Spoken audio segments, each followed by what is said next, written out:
inspire financial wellness and give you a financially fit lifestyle. Alive Credit Union and its employees are committed to not only serving their valued members, but also our community here in Northeast Florida. I had a chance to see that commitment firsthand as Alive partnered with our Action Sports Jacks 24/7 team to bring you Armada men's and women's soccer broadcasts. Inside the 18, it is a shot, and it's a goal!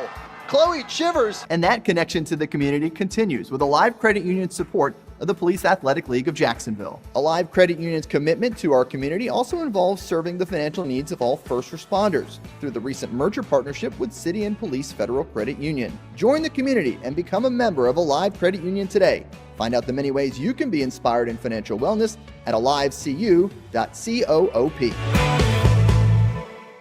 Most of us know how to throw.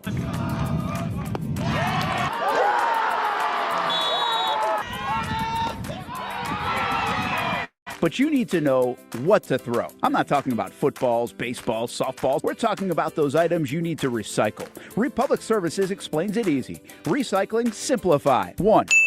Know what to throw. When in doubt, throw it out. 2. Empty, clean, and dry those materials. It takes an extra minute, but it makes a big difference. And 3. Don't bag it. This makes the recycling process faster and more efficient. This is a look at the Republic Services North Florida Recycling Center. You can make this process even more efficient. By utilizing those 3 steps, Republic Services can help you become a better recycler in your home. Learn more at recyclingsimplified.com. If you look good, you feel good. And the medical professionals here at Ponte Vedra Vein and Aesthetics are here to make you feel your best. I'm on camera every week, and I have a confession to make. I'm not always confident in my appearance. Can you see my dark circles? Is my makeup highlighting my fine lines instead of covering them up? I question it all. So when I found out about the wide variety of procedures here at Ponte Vedra Vein and Aesthetics, I knew help was just one appointment away. Medical Director Dr. Megan Deacon Casey and her board-certified physicians have been using the latest in cutting-edge technology for the last 10 years, giving men and women their personal confidence boost. From Botox, fillers, Morpheus 8, and so much more. The hardest part was figuring out what I needed. Thankfully, the medical team walked me through what would work best for me through a free consultation. Come look and feel your best with the team here at Ponte Vedra Vein and Aesthetics. Visit them at one of their 2 locations, either over in Ponte Vedra or on the south side.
In the club today, we have somehow, some way, a whole bunch of winners. We also have a host who just got off of ESPN radio. And so while I was reporting on the game live on national radio, certainly took notes, but I'm excited to hear from you guys who were even more locked in on this one from a nuanced Jacksonville perspective. This is going to be an interactive, engaging show. Leave a comment, whether you're watching on YouTube, X, Twitch, wherever it may be. We're going to get you involved in the chat tonight because, man, there's a lot we need to dive into. Final score, Jags 27, Cardinals 24 in OT. Let's get after it for a Sunday postgame on Club 904.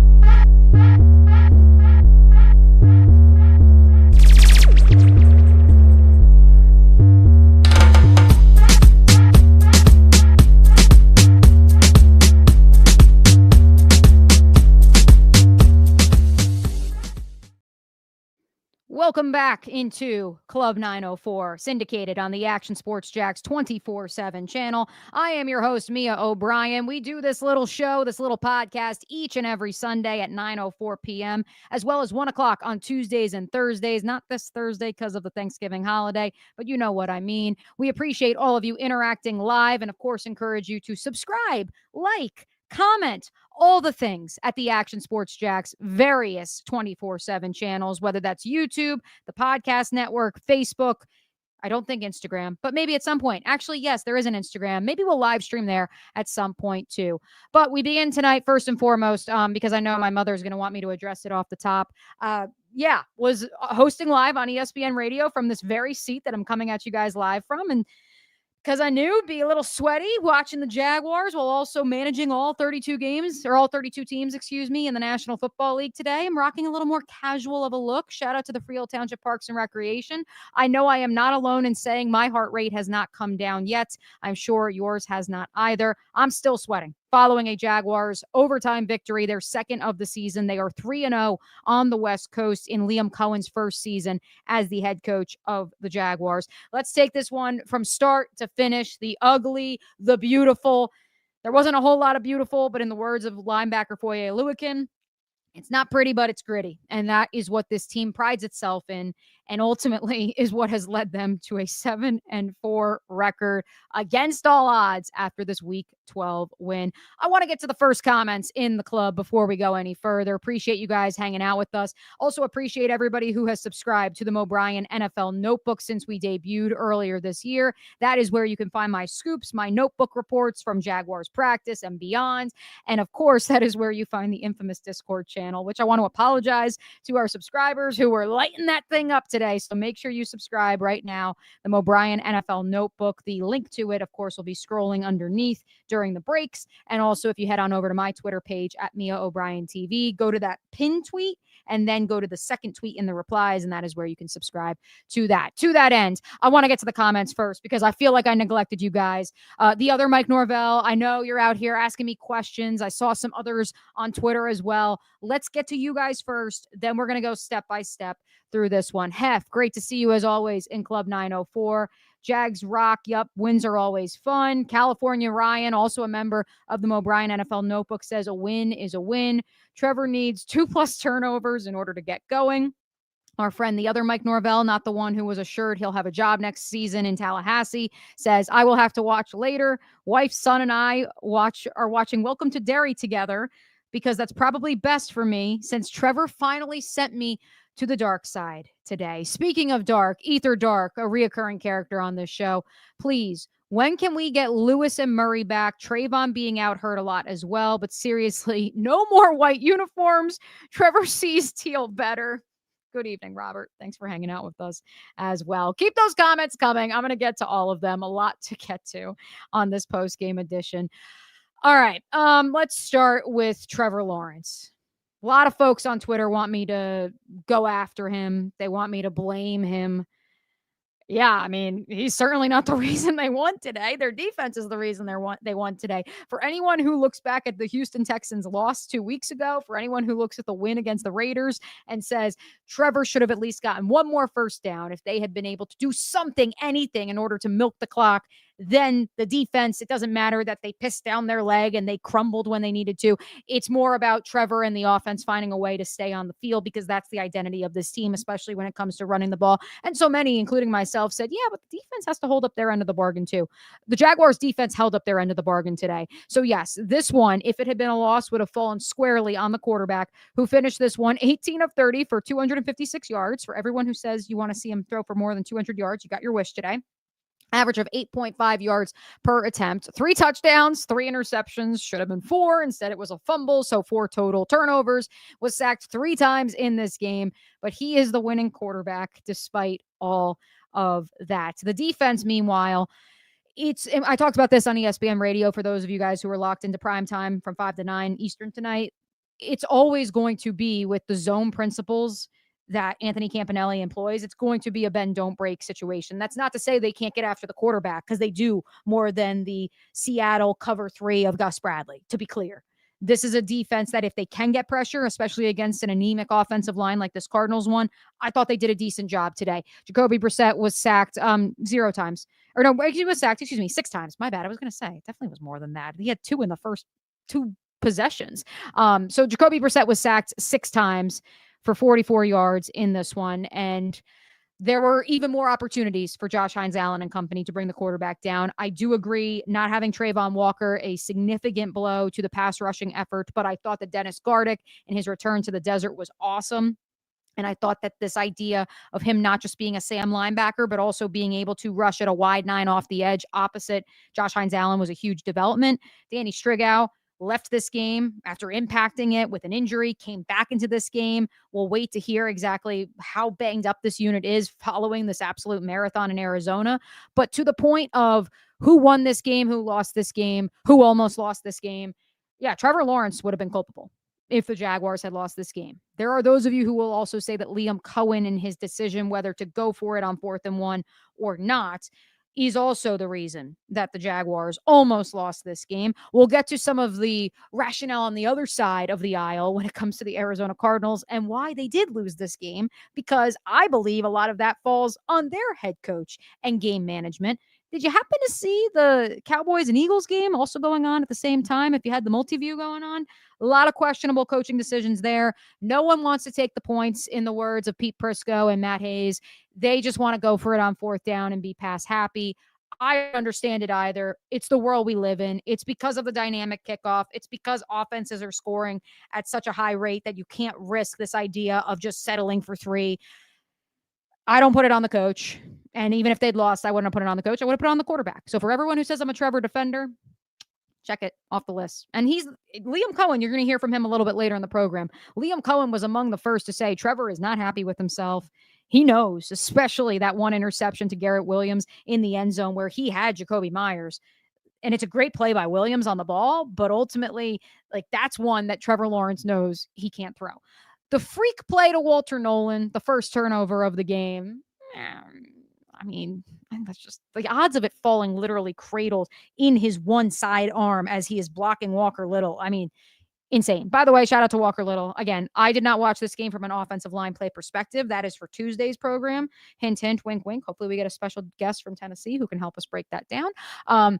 But point being, he came back into this game after he was injured, just like Danny Strigow. And so you saw the fight from this Jaguars team as just insane as they can sometimes be.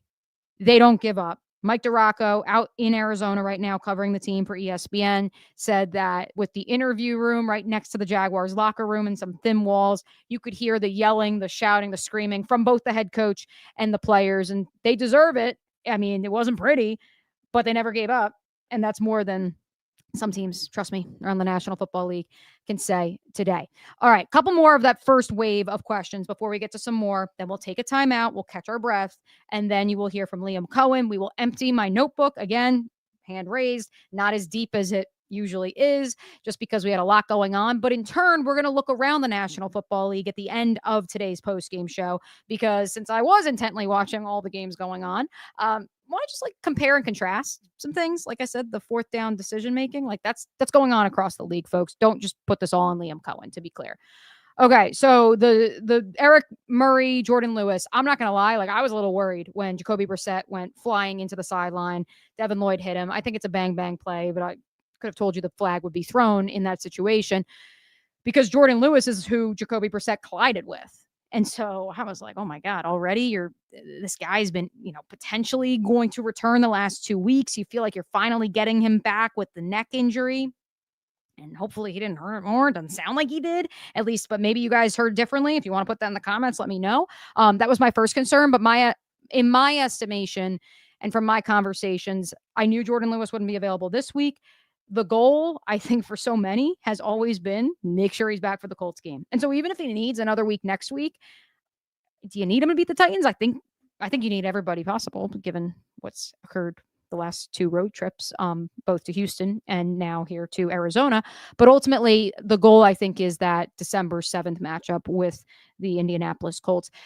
It's a different story with Murray. I don't have any update for you guys there. Haven't seen him on the practice field. He's been in the locker room. He obviously is on the reserve injured list right now and would be for at least one more week. And then his 21-day window would be eligible to be opened. Not sure. Haven't gotten any updates on that front. But Jordan Lewis has been at practice, has had a jersey on, has been participating, limited this week. And so I think that that's trending in the right direction, if nothing else, for that Indianapolis Colts home matchup. Trayvon Walker, again, I don't have any updates on that one outside of the question I asked Liam Cohen at Friday's presser about, do you have to practice during the week to play on Sunday? And he said, you can, but it makes it harder. And so as soon as he said that, and then we didn't see Trayvon Walker during the open viewing portion of practice Friday, kind of the writing was on the wall. And you said, all right, I'm not going to see Trayvon this week. It's interesting because it is that knee injury that he suffered against the Chargers. He went back into that game only to then not practice all of this week. This was an NFC opponent. Maybe, again, everyone's got their eye on the Colts game. And while this administration has been adamant that they are focused on one game at a time, they are not looking ahead to Indianapolis. They are not looking ahead to Tennessee. You kind of wonder if they are, which is okay. Like that's called being prudent, in the words of Mike Tomlin, when he made the decision today to tell Aaron Rodgers, nah, we're not going to have you go. Mason Rudolph can handle it. But I do think that Trayvon Walker's presence would have changed some things, to your point, Ether Dark. All right. Who else we got in the club? To California Ryan's point, Trevor needs 2+ turnovers to get going. So many in the Discord chat. I did see that before I hopped on ESPN radio, this idea of, all right, well, we got the bad play out of the way, and now we'll be okay. We'll be good to go. Let me leave you with this before we hit our first time out. And I wrote it down on my notes. We're going to empty the notebook a little bit later too. We've got a whole lot to do here on this Sunday post game. But my biggest note that I wrote down, they got away from the run, and that is why we're here. Travis Etienne did have 15 carries in this game. You couple that with 3 receptions, so that's 18 total touches. Bashal Tutin had 7 carries for 17 yards. Not exactly a great day at the office for the rookie. Sorry, fantasy football owners, especially you fantasy doctors out there. LaQuint Allen, 1 carry for 2 yards. Probably should have been 3. Story for a different time. They got away from the run. And I know they're not going to be able to run the ball 47 times like they did against the Los Angeles Chargers week in and week out. But I couldn't help but feel that if they had committed to running the ball more early and often, and I understand that that short passing game is an extension of the run game, but if they had truly committed the way they had against the Chargers, I don't think that we find this game in overtime. I don't know if the Jaguars win the game either to that point. But I also think that if that is their identity, then that is what they need to lead into. They need to lean into the run game. Walker Little was in and out of the lineup again with Wyatt Milam coming in. I don't think that really affected the run game because it was for such a small sample size. Cole Van Lannon started at right tackle in place of Anton Harrison. Again, I didn't watch this game just yet for a nuanced look at the offensive line and the run blocking. If you guys did, leave a comment, leave a question, and we'll dive into it throughout the course of tonight's program. But ultimately, I think that this game was determined by Trevor Lawrence for both the good and the bad. Because when you ask Trevor Lawrence to drop back and throw the ball 30 times, I think that's probably the max at this point. Like that's the ceiling. That is the most you want him to possibly drop back and throw the ball at this point in time if your identity is running the football. DJ Dell, Samark, who I also saw on Twitter, don't worry, we're going to get you guys involved in the conversation. We've got a whole lot to do. Brent is on his way back from Arizona, so I'm hanging solo. And again, I appreciate you guys helping out with the assist this week because, we were spanning the whole National Football League. We were spotlighting the Jags, who were on ESPN Radio today. But I appreciate everybody's insight as we break down a Jaguars 27-24 overtime victory over the Arizona Cardinals here on Club 904. Pit, it ain't legit. When you hear that, you think Bono's Pit Barbecue, a staple in Northeast Florida now for 75 years. A place that feels like home with friendly service, a meeting place for friends, family, or business occasions. On the menu, the corn nuggets are a favorite in our house, but there's something for everyone. Sandwiches, platters, salads, sides, desserts, and family feasts. You see Bono's all over the place in Northeast Florida. You know, there are almost 20 locations in the Jacksonville area now, so stop on by, sit down, and dine in with Bono's. You can also take it to go. There are drive-thrus in many of the locations. And they have delivery options too. Just download the Bonos app to make things easy. I signed up for the loyalty program, and you can too, to get special offers. If Jacksonville is home, few things feel more Jacksonville than Bonos Pit Barbecue. Celebrate 75 years and many more to come. Bonos Pit Barbecue. If you don't see a pit, it ain't legit. Choose your own adventure. It's not just a saying, but a way of life here at Cycles of Jacksonville. And whether it's 2 wheels or 4 wheels, at Cycles of Jacksonville, a great adventure awaits. With brands like Honda, Vespa, Segway, and Triumph, Cycles of Jacksonville has you covered with the inventory featuring a 60,000 square foot building. If 4 wheels is more your thing, check out the largest selection of Honda Talons in the entire county. No matter what you're looking for, Cycles of Jacksonville is going to have the selection you need, all with great financing and rebates. Plus, if you're active duty military, Cycles of Jacksonville will offer you 0% financing along with great discounts for military and first responders. And when you want to get off the road and set sail, Cycles of Jacksonville has you covered with everything you need to get on the water. So if you're ready for a great adventure, let Cycles of Jacksonville be your guide. Located off Atlantic Boulevard, or check out their website at cyclesofjacksonville.com. Nobody but Nimnicht. Our family has purchased 6 vehicles from Nimnicht Buick GMC. The #1 Buick GMC dealer in Jacksonville has lots of inventory to choose from with their best price guarantee. Who gives you top dollar for your trade? Nobody but Nimnicht. Save up to $10,000 off select new GMC Sierras or get rates as low as 1.9%. You know, I'm a truck guy. GMC Sierra, my trim level is an SLT. This one's an Elevation. Pretty good looking color as well. So here at Nimnicht Buick GMC, you have a lot to pick from. My father-in-law, he drives this, an Enclave, so I like that GMC in the family. 2025 is coming around the corner, which means it's almost time to close out those 2024s this summer. You can schedule a test drive at NimnichtBuickGMC.com, and while you're there, check your trade value and customize your payment options. Nimnicht is there for you, even on Sundays. So, who has put in the most years and stands behind a better experience? The answer's simple: nobody but Nimnicht. Your friends in the car business since 1941. GMC, we are professional grade. Welcome back into a Sunday post-game edition of Club 904. Keep those questions coming. A couple hours now removed from the Jaguars' 27-24 victory over the Arizona Cardinals. I'm going to let you guys hear from Liam Cohen, who did speak with reporters out in Arizona. But first, couple more questions before we get to Liam and then go back through the notebook from today's game. First, from my friend Samork, who I know was interacting on Twitter as well. How many of these turnovers, of the 4 turnovers that Trevor Lawrence was accredited to tonight, how many of those turnovers do you think are just crazy good plays by the defense? So, Mark, as one listener on YouTube already pointed out, there was one interception that Calais Campbell somewhat tipped. Garrett Williams, I thought, was a crazy good play, much like Derek Stingley in Houston 2 weeks ago. I will couple your question with one from Gohan Jag that was sent to me about an hour ago on Twitter. Gohan asked, "Hey, Mia, can you ask Cohen, see how he feels about something I've noticed the last few weeks when Trevor gets close to 0 on the play clock. He seems his internal clock is sped way up and almost always has a turnover-worthy play. Like rushing the snap rushes his decisions. It's just something I've noticed. I have no way to ask him. I feel like it's something that should be brought up. Was hoping you may feel the same." At times I have felt the same way, Gohan, but I can assure you, Trevor Lawrence's play calls from Liam Cohen are no longer than the play calls that Press Taylor was feeding him in his headset 1 year ago. They are no longer than what Kevin O'Connell has been putting in Sam Darnold's ear, Kirk Cousins' ear, JJ McCarthy's ear this past season. And so I don't think it's the play call itself. Certainly giving him the play sheet back on his wrist, I think helps, because then it's less that you have to process of like memorizing what the play caller is saying and then spitting it back out, regurgitating it to the offensive line. And if you miss one little part of the play call, then all of a sudden it throws the whole play helter-skelter. I think that, and I can assure you that Trevor Lawrence, with both Doug Peterson and Press Taylor feeding him plays into his headset, into the green dot the last 3 years, there were times that he wasn't getting that full play until there were 10 seconds left on the play clock, 5 seconds left on the play clock. It happens across the National Football League. And so I don't think Trevor is any different than any other quarterback. I don't think his play caller is struggling with getting the plays in on time.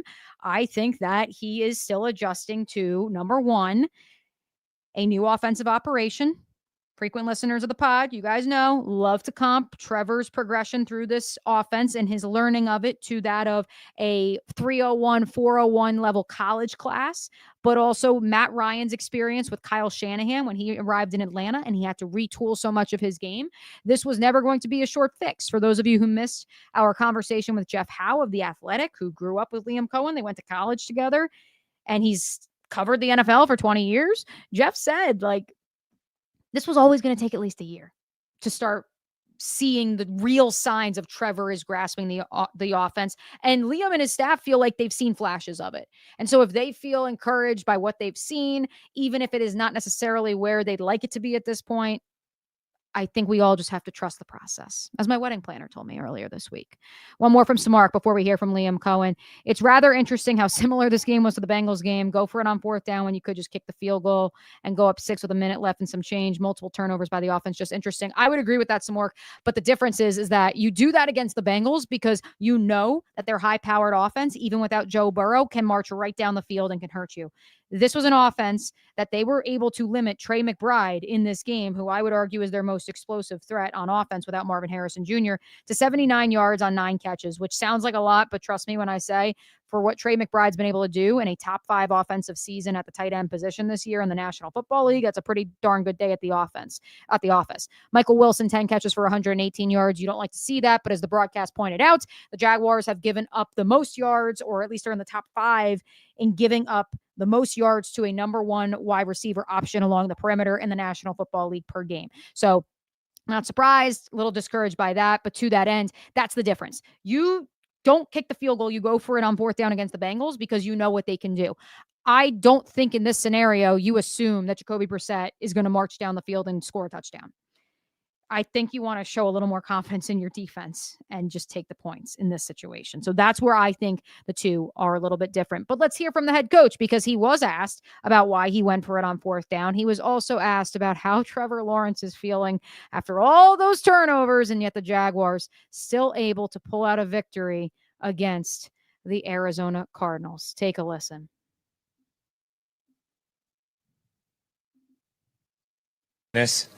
Staying together, guys having each other's backs, keep playing. I mean, Trev obviously was disappointed to throw some of the picks and have some of those issues, especially the one down in the red zone because Jacoby's wide open for a touchdown.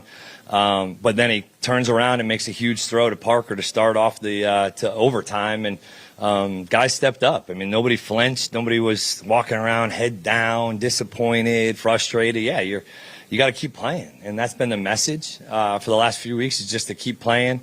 And these guys, they closed it out when we needed to.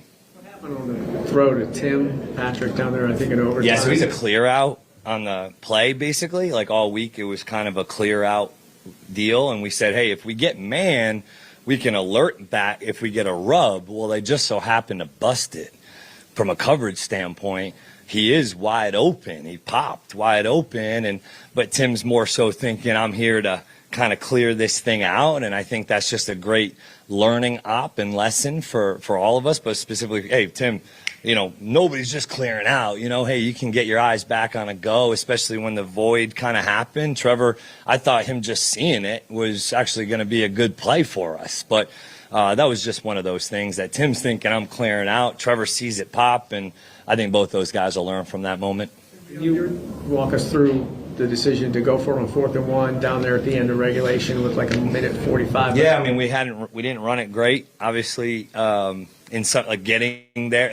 On the previous play, we hit the keeper to Brenton to give us 3rd and 2.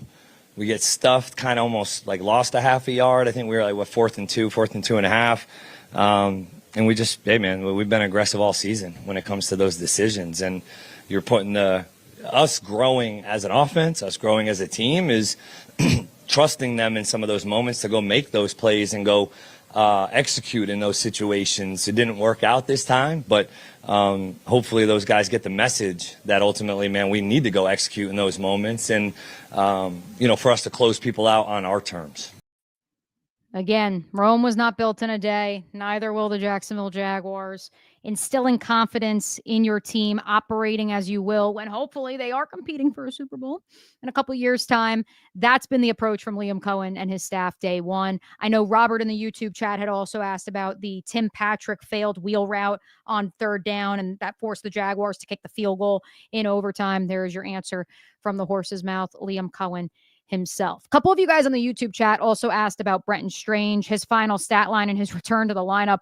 Sneaky, in my opinion. 5 catches for 93 yards. That's an 18.6 yard per catch average. I know the 30-yard catch kind of bellies that one a little bit and inflates it. Ditto to the Travis Etienne long run that inflates his overall number of 15 carries for 86 yards on the ground because he had that long run of 45 yards in the first quarter.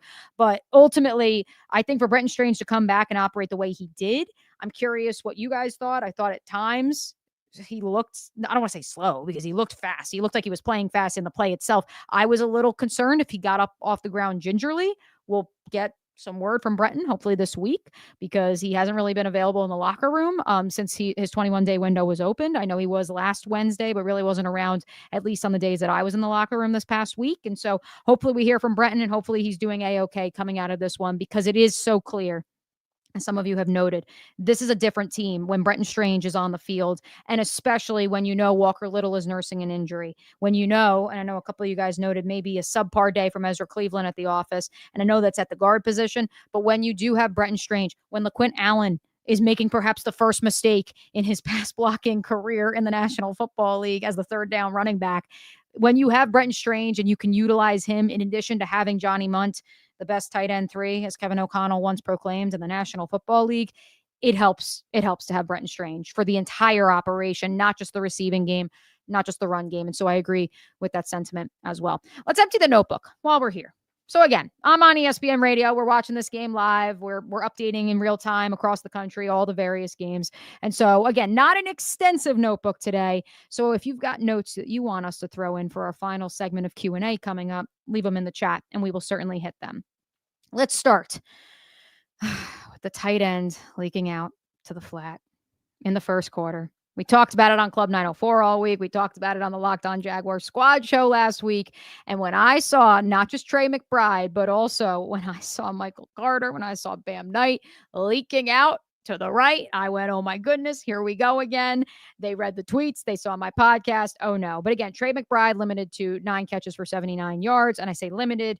I understand that's still a sizable number, but in the grand scheme of things, with how much they wanted to target him early and often and were peppering him, that's a win for the Jaguars. That tight end to the flat, anybody out on the right side. Yep. And Samark just said that play is easy money for any offense. Mia's not breaking any news. I agree. Yeah, I agree. I added that to your tweet. Interesting to see a lot of run for Emmanuel Ogbah and then Dickerson, who was called up off the practice squad. I think that, again, this defensive line was never going to be a finished product after year one. Because you didn't have Trayvon Walker, it was a given, in my opinion, that Emmanuel Ogbah would be up. I don't have the final snap count. If anybody was paying particularly close attention, would love to see how much you felt like Danny Strigow, BJ Green were on the field this week, today, comparatively to last week, because I didn't feel them on the field quite as much, but self-admitted again, was watching the game, but wasn't as locked in as when I'm in the press box or when I'm just watching one singular game.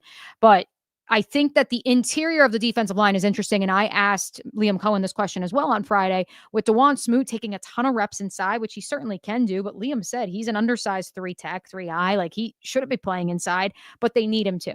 Even with Eric Armstead playing as well as he is, with Devon Hamilton really coming on the last 2 weeks, even in pass rushing, which has been a very nice development. I don't think you're still getting enough out of Mason Smith, but we could talk about that a little bit later if you guys want. It's a credit to Smoot that he has stepped up, but I think that's why Dickerson has been elevated each of the last 2 weeks since they waived Colin Saunders. And then Ogbah also expected to take, to play a big role in defending the run, especially without Trayvon Walker in the lineup. It was interesting to see that with no Trayvon Walker, Dennis Gardick was lined up on Paris Johnson, the left tackle for the Cardinals, and then Josh Hines-Allen was on the right tackle. And I believe that carried on throughout the rest of the game. And so without Trayvon Walker, it was, no, we're keeping the same operation. It's not like 41 is going to move up and down the line of scrimmage.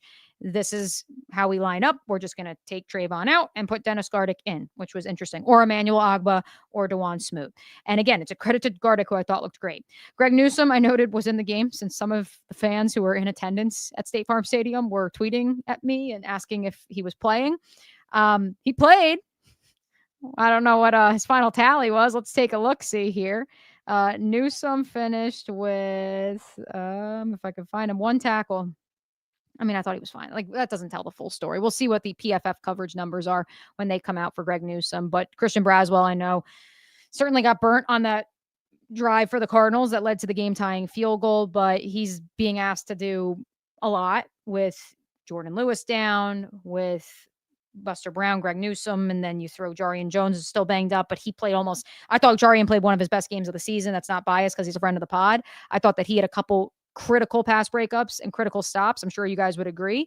And that's what that defensive back room is going to be, with no Travis Hunter, no Jordan Lewis for right now. And so they continue to rotate them, and we'll see what happens. Rayon Lane in on 3rd down. Exciting to see. A lot of folks want to burn Antonio Johnson and poo-poo Dewey Wingard. They both made mistakes. I would say that Dewey had an opportunity on the Greg Dortch touchdown, undoubtedly, but also without Dewey Wingard making the play at the end of the game, without him applying pressure on Jacoby Brissett earlier in that 4th quarter. I don't know. I think that Dewey is always going to be up, down, up, down. And that's because he's a sound football player with a high football IQ. Athletically, he's going to be limited, and there will be times where he just gets out-athleted. It's that simple. And I think the idea of bringing in Rayon Lane and then allowing Antonio Johnson to slide into that big nickel slot and allow him to creep up towards the line of scrimmage, if you're not going to have Dewey creeping up towards the line of scrimmage and coming up in run support and coming up in blitzes and getting after the quarterback, then have Antonio Johnson do it, or have both. And then you could have Rayon Lane playing more of a center field in that 3 safety look. And especially with your cornerback room banged up as it was, I think that that's where you really needed to utilize Johnson, who I thought did a pretty good job, especially when man marking Trey McBride. And we predicted that on this show, on the squad show, that would happen, and at different times. You certainly saw that happen. I wrote that Trevor's pick, aka the fumble to Walter Nolan Jr., was the most Jaguars play ever. And John Shipley tweeted it out as well from Sports Illustrated. So it must be real. The Lloyd rushing, the roughing the passer call, yes. And a couple of you guys in the Discord chat reached out to me. I thought it was dumb too. I don't know what a sack is, how you avoid it. It's the same conversation we have every week, folks. And I don't know the answer. If I did, I would be making a lot more money, and I would have a much higher role in the world of the National Football League, because I don't make the rules in terms of what is a sack, what's roughing the passer, what's not. But I do agree, if that Devin Lloyd roughing the passer penalty doesn't happen, I do think it changes the trajectory of that drive and probably the rest of the game. But it's null and void now after a Jaguars 27-24 victory. Dennis Gardick is having so much fun, folks. Great stat. Thank you, Mia. AZ5... long position. I don't know what I wrote there. This is what happens when you're multitasking while watching these games. Again, they got away from the run, and I think that certainly was why the Jaguars found themselves in a shootout in Arizona. Danny Strigow coming back into this game I thought was huge. And then finally, we have, yes, the questionable decisions. Actually, you know what? Let me bring these up for you guys, because I want you guys to take a look at this. For those of you who missed our episode on Tuesday with Johnny Venerable from PHNX, God bless Johnny. He's got a fun job to do these days. Let's go to it. Let's pull it up here.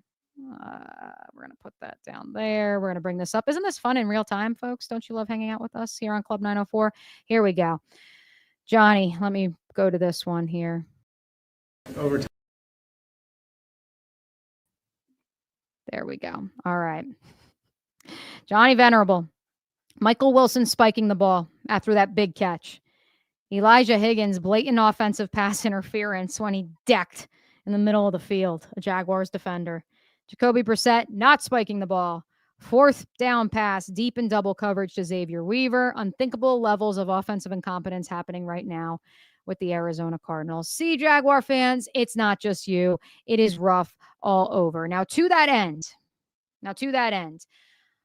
Jonathan Gannon, throughout the course of this season, and we talked about it with Johnny on Tuesday, Jonathan Gannon has been a gambling man. He has no issue going for it on fourth down. He has no issue saying offense go win the game, onside kicks, the crazy decisions when and when not to punt. And so I feel for Cardinal fans because this was just more of the same. They are now 0-6 in one possession games this year in these dramatic close losses. And yet Jonathan Gannon has been assured from what Johnny's reporting has said and others too, that he'll be back in 2026. And I do think that without James Conner and without Trey Benson, whose 21-day window was open this week, and I do think that that really helped the Jaguars, not having to face Trey Benson, the former Florida State and Oregon running back. I do think that that would change the outcome, even though they lost Clayton Adams, their offensive line coach from a year ago, who's now the OC in Dallas, leading them to an improbable victory over the Philadelphia Eagles today. I do think that that idea of them going from the 6th best rushing attack in the National Football League last year to the 24th, not to mention the regression of Kyler Murray, Jacoby Brissett having to step in after the soft benching of Kyler. I do think that all of that has also played into where the Cardinals have gone wrong this year. Look, Liam Cohen said it off the top of the presser. They're not going to apologize for winning, but I do think this is a Cardinals team that can't get out of its own way. And for those who do want to question the head coach's play calling and game management, I think you could look across the field and argue Jonathan Gannon has a lot of questions to answer this week in Phoenix. And there's a lot of coaches around the National Football League that do as well. Thank you, Dell. Dell notes that not having to face Will Johnson was helpful as well. Hope was helpful as well. He has been balling, the 2nd-round pick out of Michigan. Jaguars win somehow, some way, 27-24. We're going to take our final timeout. I want to leave a lot of time so we can hear from you guys. We're going to workshop where the Jaguars go from here, and as they now turn their attention to the Tennessee Titans next week at Nissan Stadium in Nashville. You are listening to Club 904, a post-game edition here on the Action Sports Jax 24/7.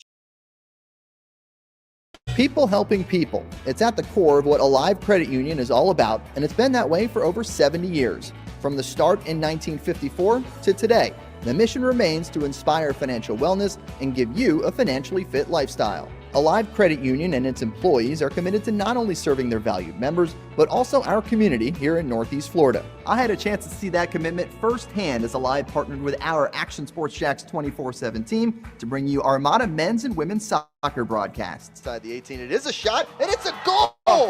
Chloe Chivers. And that connection to the community continues with Alive Credit Union's support of the Police Athletic League of Jacksonville. Alive Credit Union's commitment to our community also involves serving the financial needs of all first responders through the recent merger partnership with City and Police Federal Credit Union. Join the community and become a member of Alive Credit Union today. Find out the many ways you can be inspired in financial wellness at alivecu.coop. Most of us know how to throw.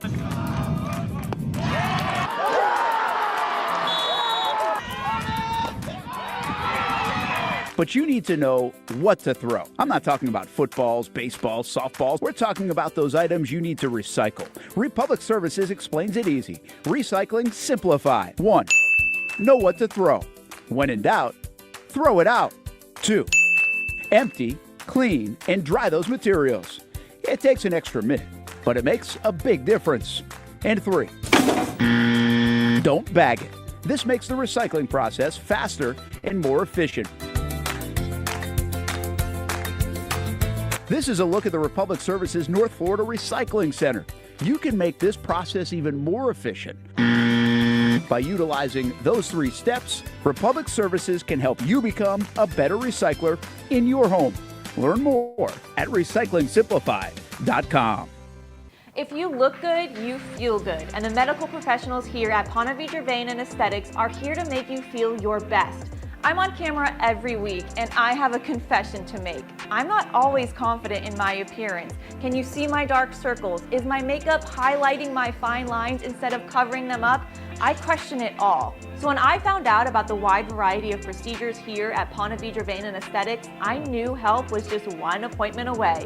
Medical Director Dr. Megan Deacon Casey and her board-certified physicians have been using the latest in cutting-edge technology for the last 10 years, giving men and women their personal confidence boost. From Botox, fillers, Morpheus 8, and so much more. The hardest part was figuring out what I needed. Thankfully, the medical team walked me through what would work best for me through a free consultation. fashion. Come look and feel your best with the team here at Ponte Vedra Vein and Aesthetics. Visit them at one of their 2 locations, either over in Ponte Vedra or on the south side. Don't you just love those fresh new commercials from our friends at Action Sports Jacks? If you haven't given them a subscribe, I should say, or a like or a follow, make sure you do so over at Action Sports Jacks. And make sure you also follow along at Mia O'Brien TV on X and the O'Brien NFL Notebook. Again, we've got the Patreon going, so it's free 7-day trial, $5 per month. You get the scoops, the Discord channel, live Q&A podcast. We're going to have another one going on tomorrow. You can even become a friend of the pod, subscribe for $10 per month, and you'll have the opportunity to join us live on video as part of that exclusive live Q&A. So make sure you check that out, the O'Brien NFL Notebook. Some of our friends in the YouTube chat right now will tell you they're subscribers, they're scoopers, they're friends of the pod, and they enjoy the friendly discourse that we have over there too. Speaking of discourse, want to end with your questions. A couple of you guys noted that you need, I want to read this verbatim because it made me laugh so much. From the One King David, did anyone else feel like they need therapy and a drink after that game? Yes, we all agree therapy is a good thing. Someone who does therapy myself. I'm in therapy. It's a good thing. We like talking it out.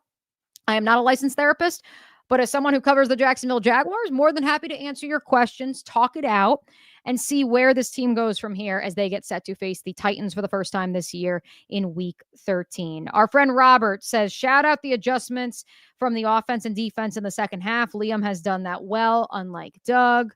Appreciate that from Robert, who, of course, is hanging out in the chat. Bryce says I stole somebody's YouTube name for my show. I don't know whose name I stole. Ether Dark asked about this, as did Robert. How great was that overtime coin toss moment between Calais and Josh, though it was bittersweet. I know so many of you were hoping that the mayor would be traded back to Jacksonville. Alas, I was here on the radio, and so I see it happen, and I just see Calais bring his, get in the camera and say, wow. And I said it live on the air to Gabe Neitzel of ESPN Milwaukee. I was like, why is he so surprised that the Jaguars took the ball? And he said, no, most teams, much like in college, would rather know, do I need to go get a field goal? Do I need to go get a touchdown? I don't know if I agree with that, but I also subscribe to the thought of if you take the ball first, you can go fast and you set the tone. And that was something the Jaguars tried to do in a 4-win season last year at different times for the opening coin toss, and it never actually paid off. So maybe I'm the one who's in the wrong here. But yeah, Calais was surprised that the Jaguars took the ball, but it's the same thing they did against the Las Vegas Raiders. And so ultimately, hey, it's a win. We keep it moving, but it was quite a moment. Robert also asked, what's up with BTJ? Questionable for this game, ruled out on Friday before the team even traveled to Arizona. Ultimately, I think it was a decision that, again, much like Jordan Lewis, is made as much as this team is focused on winning one game at a time. It was made looking ahead down the road, what's to come, what's in the best interest of the player.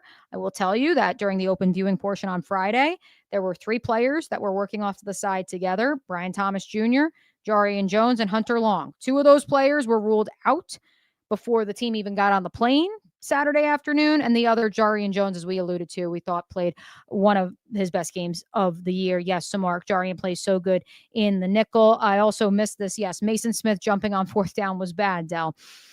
Yeah, that's going to be one that is going to be evaluated, and I'm curious where Mason Smith's future in Jacksonville and beyond is, knowing that this team recognizes they need to fortify the interior, but also, as Eric Armstead said on his podcast earlier this week, they heard the noise, as so many thought, the Jags are going to be active in the interior defensive line market, and they've stepped up their game. And the broadcast said it. The stats have backed it up. Eric Armstead has been one of the most disruptive defensive lineman on the interior this season in the National Football League. Michelle on YouTube did want to note, thank you for the fact correction. Shout out to Camp and his defense. It was indeed 6 sacks, 15 quarterback hits. That's a great day at the offense for a defense that, yes, well, it sounds like I am downplaying the zone coverage and this idea of allowing soft zones. And if a wide receiver or tight end is able to exploit that, it's death by 1,000 paper cuts.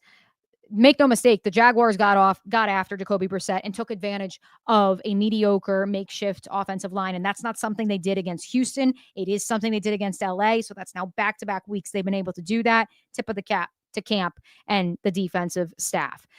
Let's say a couple more here on YouTube as we continue on this post-game edition of Club 904. Daniel, 4-0 turnover difference and still win. This is not the normal Jaguars. I don't know if it's sustainable, but for 1 week it was. California Ryan says, pay Myers. I've reported looking for $20 million a year. At this point in time, when you put up a stat line like Jacoby Myers did, and quite frankly, it should be even greater after today's game because Trevor Lawrence admitted that interception, that's on him.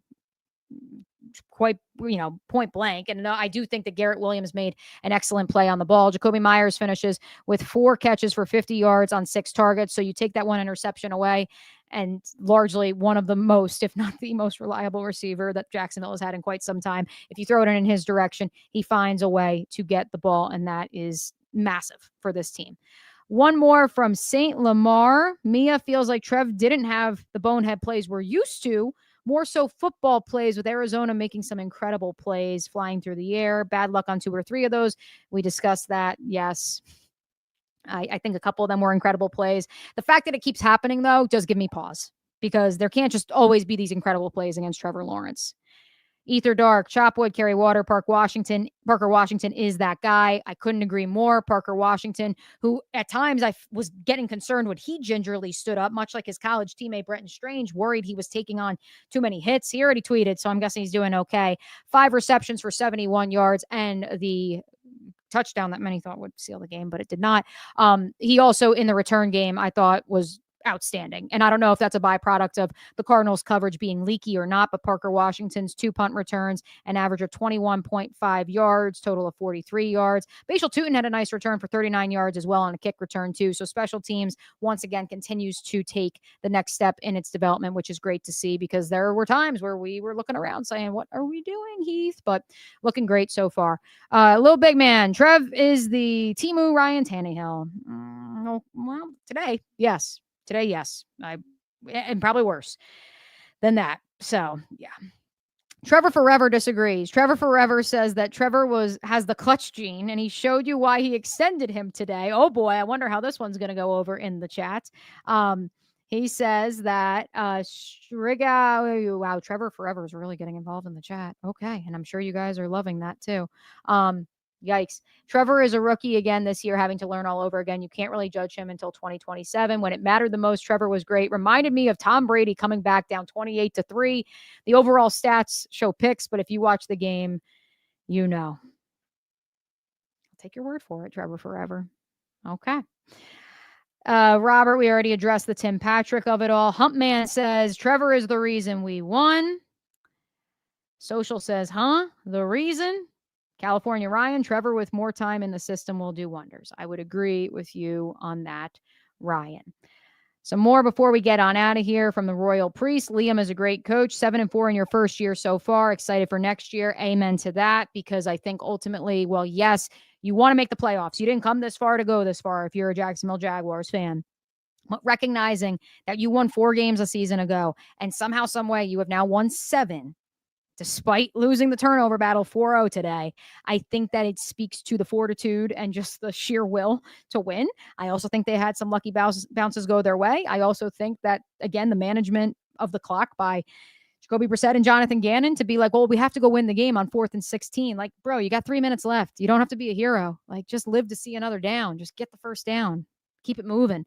You got time on the clock. It's not like there's 10 seconds left. Ditto to when they were deep in Jaguars in their own territory, in regulation, and went for it on 4th down. I don't think that was done with the thought of, okay, well, we're going to stop Trevor Lawrence and force a field goal or force them to go for it on 4th down. I think that was done because they thought they were going to win the game. Respect to that. But at the same time, yeah, Liam Cohen deserves a lot of credit. Very physical, to your point. Trevor Forever. Brenton looked fantastic to me, says Jax Grock. He looked like a dependable catcher. I appreciate that, since, again, you guys are my eyes and ears. There we go. Pearl Middleton says Trevor Lawrence is garbage, but he will be our garbage. Thank you. And Hef has the snap count for us. Thank you, Hef. I can always count on one of our award-winning Mo Bryan NFL Notebook listeners. Danny Strigout played 28 snaps on defense. BJ Green played 15. Hef says Smoot's days are numbered at DT. He is wrapping way too late on the stunts. Kicked Smith off the team yesterday.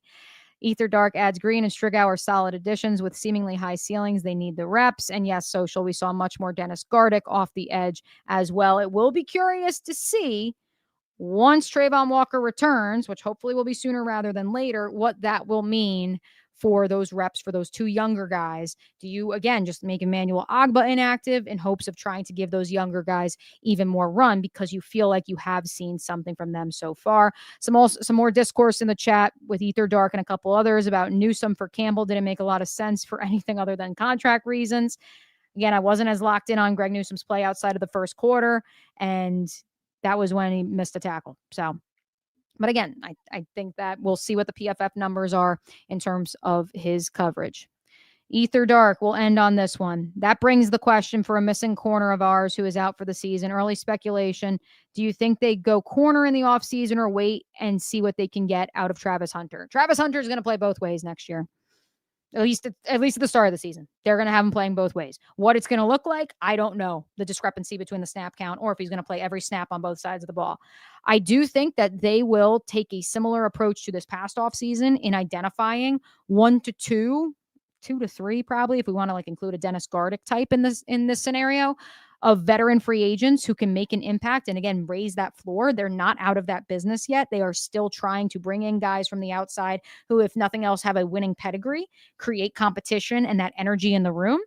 And then, yes, they will build the rest of the roster through the draft. And with that said, the Rams' highest drafted corner last year on the roster that James Gladstone was responsible for creating was Cam Kitchens, and he was the number 100 overall pick, the last pick of the third round. And so they will draft a corner, especially with Buster Brown in a contract year this year. I think it's going to be even more of a question of do they re-sign Buster. Christian Braswell will be a restricted free agent, would assume that they'll extend that qualifying offer, and he will be back. And so you've got Braswell, Jarian, Jordan under contract, and Travis Hunter, because Greg Newsome will be a free agent unless you re-sign him. So I would expect them, whether they re-sign Newsome or not, Buster Brown or not, they will draft a corner. It may not be as high as you are anticipating, unless, of course, someone falls into their lap. Whew. All right, guys. What a show. Over 1,000 of you still with us live here on a Sunday post-game edition of Club 904 on the Action Sports Jacks 24/7 channel. We will be back on Tuesday, 1 p.m. Eastern. I'm excited to see which of our friends up in Nashville is going to join us. I'll leave that up for you guys to find out on Tuesday. Appreciate you guys rolling with the punches, being interactive, giving us some stats that I may have missed throughout the course of covering a couple different games here tonight. We will be back on Tuesday. No show on Thursday. And of course, all episodes of Club 904 are available on demand at the Action Sports Jacks YouTube, as well as the Action Sports Jacks podcast network. Final score, Jags 27, Cardinals 24 in OT. Until Tuesday, we will